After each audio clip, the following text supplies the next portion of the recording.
Hello friends, this is Chetan. News ये है कि नेपाल में एक बार फिर से प्लेन क्रैश हो गया। प्लेन में 19 लोग थे, जिनमें से 18 लोग मारे गए और सिर्फ एक पायलट बच गए, वो भी हॉस्पिटल में एडमिट है। इस वीडियो में आप देख सकते हैं कि ये जो प्लेन क्रैश हुआ है वो कितना खतरनाक है। बहुत ही बड़ी ये न्यूज है क्योंकि पिछले साल भी इसी तरह के एक प्लेन क्रैश में बहुत सारे लोग मारे गए थे। सवाल सीधे सीधे नेपाल की गवर्नमेंट पर उठ रहे हैं कि नेपाल में प्लेन क्रैश की घटनाएं क्यों नहीं रुक रही। बड़ी न्यूज इसलिए भी है क्योंकि जान किसी की भी हो बहुत कीमती होती है। फिलहाल इसकी इन्वेस्टिगेशन चल रही है, इसके पीछे अभी तक वजह सामने नहीं आई। समझेंगे क्या है पूरी न्यूज, नेपाल में इस तरह की घटनाएं क्यों हो रही है, क्या नेपाल पिछले हादसों से नहीं सीखता, बहुत कुछ डिस्कस करेंगे। सबसे पहले मैप देखते हैं। यह है हमारी प्यारी सी कंट्री और भारत के पड़ोस में ही आप नेपाल को देख पाओगे।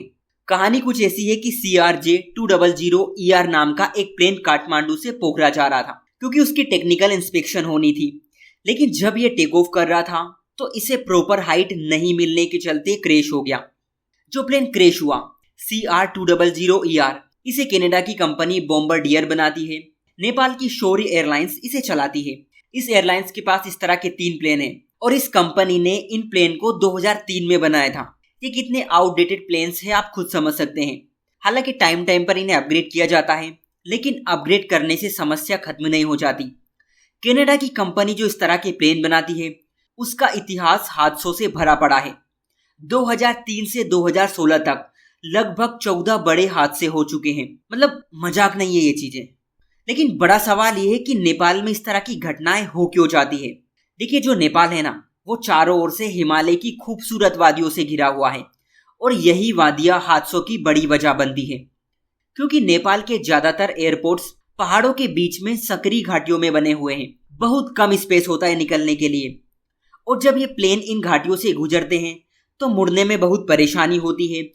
त्रिभुवन इंटरनेशनल एयरपोर्ट जो नेपाल की राजधानी काठमांडू में है, वो भी हिमालय के पहाड़ों से घिरा है।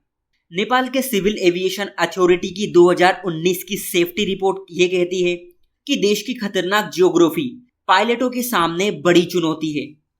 पहाड़ों से घिरे होने के चलते मौसम बहुत तेजी से बदलता है, कभी बर्फबारी तो कभी तेज बारिश। इसके चलते विजिबिलिटी ज्यादा नहीं होती, कुछ भी आगे नहीं दिखाई देता और ये सब चीजें होती है तो प्लेन को नेविगेट करना बहुत मुश्किल हो जाता है।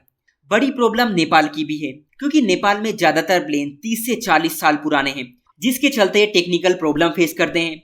रडार हो या फिर वेदर मॉनिटरिंग, इन सभी में रियल टाइम डेटा की नीड होती है और पुराने प्लेन में ना ये सब चीजें बहुत लिमिटेड होती है।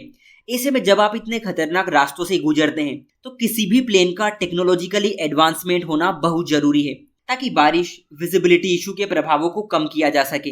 नेपाल में जो एयरलाइंस हैं उनमें क्वालिटी भी एक बड़ा इशू है।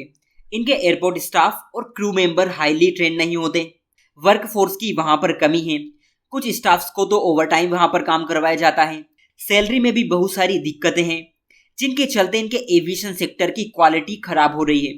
नेपाल एविएशन के रिकॉर्ड इतने खराब हैं कि यूरोपियन यूनियन ने बहुत सारे रेस्ट्रिक्शंस नेपाली एयरलाइंस पर लगा रखे हैं। ऊपर से करप्शन जैसे इश्यूज इनके एविएशन सेक्टर को बर्बाद कर रहे हैं। अगर आप नेपाल में प्लेन क्रैश की घटनाओं को देखोगे तो 1992 में सबसे खतरनाक हादसा हुआ था जिसमें 167 लोगों की जान चली गई थी। फिर 2010 में तारा एयरलाइंस का प्लेन इसी तरह क्रैश हो गया था, 22 लोगों की जान चली गई थी। उसके बाद 2011, 2012, 2016 में इसी तरह की घटनाएं सामने आई। 2018 में भी त्रिभुवन एयरपोर्ट पर एक प्लेन के लैंड करते टाइम 51 लोगों की जान चली गई थी। 2019 में एयर डायनेस्टी कंपनी का एक हेलीकॉप्टर पहाड़ों से टकरा गया था। पिछले साल की अगर आप एक घटना देखोगे तो 2023 में यति एयरलाइंस की एक ATR 72 फ्लाइट क्रैश हो गई थी जिसमें सभी 72 लोगों की मौत हो गई। आप समझ सकते हैं कि जो नेपाल का इतिहास है वो प्लेन क्रैश की घटनाओं से भरा पड़ा है। उम्मीद करते हैं कि इस तरह की घटनाएं आगे ना हो। सो आज के लिए इतना ही। Thank you.